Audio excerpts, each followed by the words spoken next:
Assalamualaikum warahmatullahi wabarakatuh. Hai sobat mahasiswa, kita lanjutkan untuk mata kuliah metode perancangan program pertemuan 10 part keduanya. Sebelum teman-teman menyimak part kedua ini, alangkah baiknya teman-teman bisa menyimak part satunya dulu ya. Nah, yang ini ya, jangan lupa disimak terlebih dahulu part satunya baru ke part kedua. Oke. Untuk part kedua ini, saya akan bahas teknik perancangan program masalah bisnis. Yang pertama, menentukan banyaknya jumlah kebutuhan program yang akan dibuat. Jumlah program yang dibutuhkan oleh sistem dibuat dalam bentuk modul yang nantinya akan digambarkan dalam diagram HIPPO. Dalam HIPPO dapat diketahui dengan jelas hierarki program. Program mana yang akan memanggil program lainnya, dan kemana program akan kembali setelah selesai melakukan eksekusi. Yang kedua, menentukan parameter dari program yang akan dibuat. Parameter yang dimaksud adalah elemen-elemen yang menjelaskan spesifikasi singkat mengenai program. Parameter program meliputi hal-hal sebagai berikut. Yang pertama, nama program. Nama yang dibuat untuk menunjukkan identitas dari program, sebagai contoh program hitung gaji. Yang kedua, akronim program. Nama yang dibuat untuk menyimpan source program, sebagai contoh hitgaji.vbp. Kemudian, kode program. Nama yang dibuat pada saat file digambarkan dalam bentuk diagram. Dalam hal ini HIPPO, contohnya GJ01. Selanjutnya, fungsi program. Menjelaskan fungsi atau kegunaan dari program yang dibuat. Sebagai contoh, untuk program gaji, maka fungsi program dituliskan program untuk perhitungan gaji karyawan. Bahasa pemrograman. Menentukan bahasa pemrograman yang digunakan pada saat pembuatan source program. Biasanya berhubungan dengan poin B, ya, itu untuk menyatakan extension file. Dalam hal ini contohnya Visual Basic, ya. Oke, selanjutnya program flowchart. Menggambarkan logika atau proses program dalam bentuk flowchart. Selanjutnya ada proses program, menjelaskan secara rinci mengenai isi dan proses program, termasuk menjelaskan dari comment button apabila dijalankan. Berikut adalah contoh program bisnis pada sistem perpustakaan. Di sini ada tabel-tabel yang akan dibutuhkan dalam siswa perpustakaan, mulai dari tabel anggota, buku, user, kemudian status, pinjaman, peminjaman, pengembalian, dan detail peminjaman. Untuk spesifikasi file atau database, di sini sebagai contoh adalah tabel anggota. Nama filenya tabel anggota, akronim filenya tbl_anggota.myd, berarti ini database-nya menggunakan MySQL. Fungsi filenya untuk menyimpan data anggota perpustakaan, kemudian tipe filenya adalah file master, karena tabel anggota itu relatif tetap datanya, ya, maka masuk dalam tabel file master.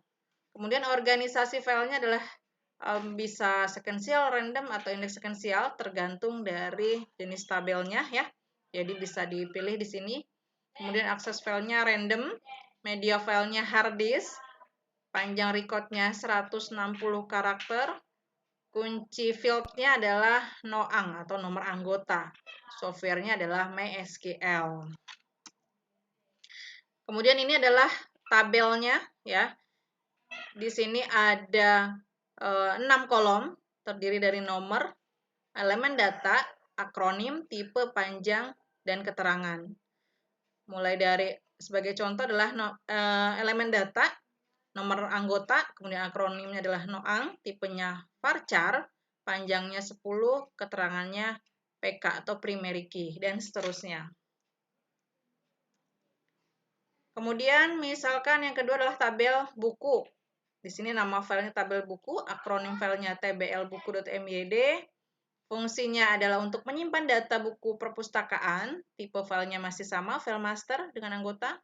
Organisasi filenya adalah indeks sequential, akses filenya random, media filenya hard disk, panjang recordnya 161 karakter, kunci filenya adalah KD buku, dan softwarenya adalah MySQL. Nah, ini bentuk tabelnya. Selanjutnya adalah pengkodean. Kode yang dibuat dalam pengkodean adalah field-field yang dijadikan sebagai kunci primer atau primary key. Di sini yang pertama sebagai contoh nomor anggota, ya. Di sini kita lihat X ini adalah kode statusnya, kemudian di sini ada 9, 1, 2, 3, 4, 5, 6, 7, 8, 9, ada 9 digit, ya. Jadi kalau nanti isinya adalah berupa angka, maka di sini digambarkan dengan 9. Kalau dia bentuknya karakter, maka di sini digambarkan dengan X, ya. Nah, di sini untuk tanggal daftar, kita lihat ada berapa digit? 1, 2, 3, 4, 5, 6. Berarti 2 digit untuk tanggal, karena di sini formatnya, sorry, ini berarti kalau formatnya YYY, MMM, DDD, berarti year, month, dan day. Berarti 2 digit yang pertama adalah tahun, 2 digit berikutnya adalah bulan, dan 2 digit berikutnya adalah hari. Ya. Kemudian 3 digit terakhir adalah nomor urut anggota, ya. Jadi nanti dari nomor anggota ini, misalkan ya, saya kasih contoh.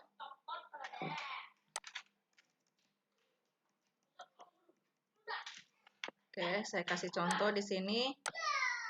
X, kemudian misalkan tahunnya 2022, 22, bulannya adalah 05, kemudian tanggalnya adalah 27, kemudian 3 digit berikutnya adalah di sini nomor urut. Berarti misalkan 001. Ya, ini nomor anggota. Nomor anggota. Kalau nanti kita melihat ada nomor anggota seperti ini, di sini X-nya berarti misalkan kode status, misalkan anggota A, misalkan ya. Berarti ini anggota, kemudian dia daftarnya di tahun 2022, bulan Mei, tanggal 27, dengan nomor urutnya adalah 1. Oke, bisa dipahami ya sampai sini ya. Ini untuk pengkodean nomor anggota. Oke, selanjutnya ada kode buku. Di sini ada 1, 2, 3, 4, 5, 6, 7 digit. Digit pertama, 1 digit pertama adalah untuk kode pengarang. 2 digit berikutnya adalah jenis buku. Kemudian 1 digit berikutnya adalah huruf awal judul. Kemudian 3 digit berikutnya adalah nomor urut buku. Ya. Oke, contohnya seperti yang sudah saya jelaskan di nomor anggota. Caranya seperti itu, ya. Selanjutnya untuk spesifikasi program digambarkan dalam diagram HIPPO. Di sini ada yang pertama 0.0 adalah untuk menu utama, di mana dalam menu utama ini terdapat beberapa menu. Di sini ada 5 menu. Yang pertama 1.0 adalah data file, 2.0 transaksi, 3.0 laporan, 4.0 perpustakaan, 5.0 adalah keluar. Ya. Oke. Nah, kalau di sini di bawahnya ada 0.0 berarti pada saat kita keluar dari data file, maka kita akan kembali ke menu utama. Begitupun dengan transaksi. Kita keluar dari form transaksi, maka akan kembali ke menu utama karena di sini 0.0 ya. Ini 0.0. Oke, selanjutnya dalam data file, dalam menu data file di sini ada submenu lagi yaitu data anggota. Jadi pada saat kita klik data file di menu data file, maka akan muncul data anggota, data buku, data user. Ya. Pada saat misalkan kita keluar dari form data user, maka akan kembali ke 1.0. 1.0 mana? Nih, data file. Berarti pada saat kita misalkan mengklik data user, kemudian kita keluar dari data user, akan kembali ke tampilan data file. Ya. Begitupun dengan transaksi. Di sini ada 2 submenu, yaitu peminjaman dan pengembalian. Laporan di sini ada laporan data anggota, data buku, laporan peminjaman, dan laporan pengembalian. Untuk menu pencetakan, di sini ada cetak kartu anggota, cetak laporan. Terakhir ada menu untuk keluar. Ya. Bagaimana dengan login? Login tidak perlu digambarkan di dalam HIPPO. Kita langsung ke menu utama saja. Meskipun sebelum tampil ini, otomatis kita harus login dulu, ya. Namun di diagram HIPO tidak digambarkan untuk login. Nah, di sini adalah spesifikasi program dalam perancangan program. Jadi berdasarkan HIPO sebelumnya, maka spesifikasi program diantaranya, nah disebutkan semua nih, baik dari menunya, dari menu utama, dari kemudian menu di dalam menu utama, kemudian termasuk ke dalam sub menunya juga, ya semua disebutkan ya. Selanjutnya saya akan berikan contoh bagaimana spesifikasi program ya. Di sini saya contohkan adalah transaksi peminjaman. Mulai dari nama program yaitu peminjaman, akronimnya peminjaman.vbp, fungsinya untuk melakukan peminjaman buku, bahasa programnya PHP, bentuk tampilan lihat lampiran C6. Di sini tergantung nanti pada saat teman-teman buat laporan ya. Misalkan lampirannya apakah lampiran A1 atau B1 atau C1 itu tergantung dari pemakaian teman-teman sendiri ya.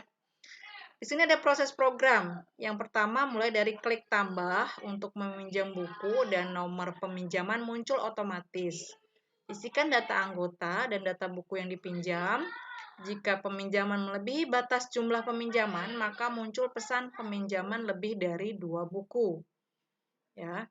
Ini kasusnya seperti ini ya. Jadi pada klik tambah, nanti nomor peminjamannya muncul otomatis. Ya, jadi nomor peminjaman tidak diinput secara manual.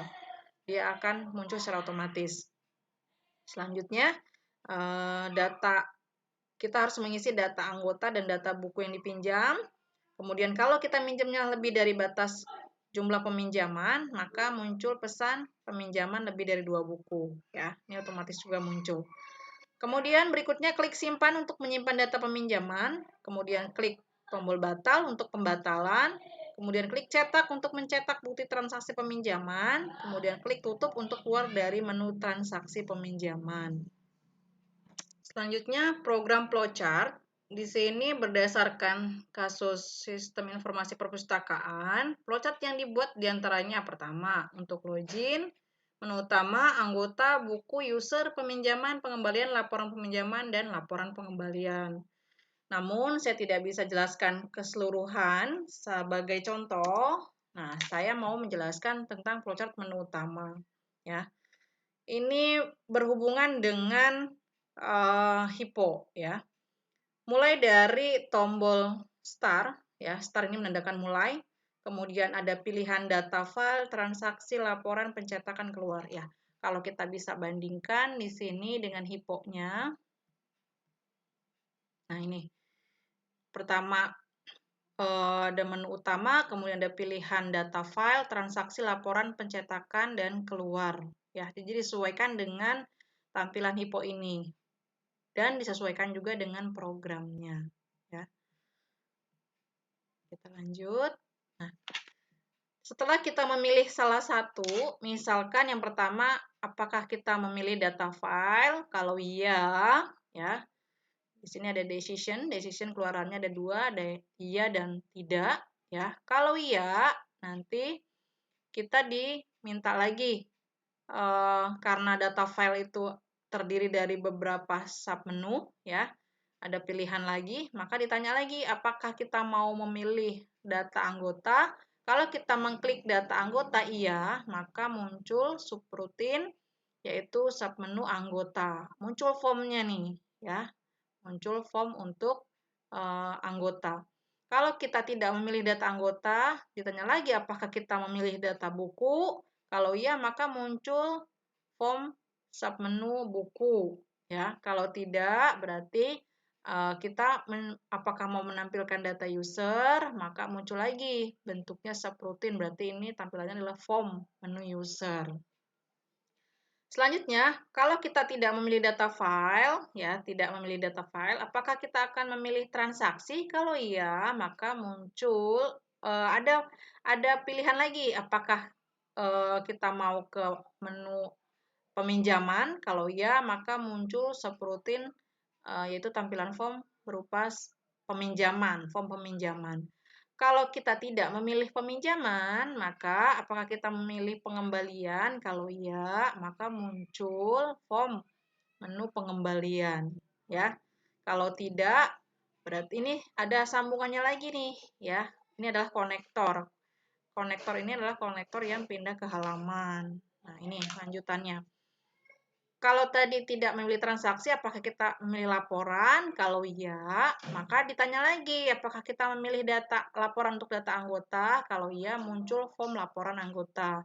Kalau tidak, apakah kita mau menampilkan laporan data buku? Kalau iya, maka muncul form laporan.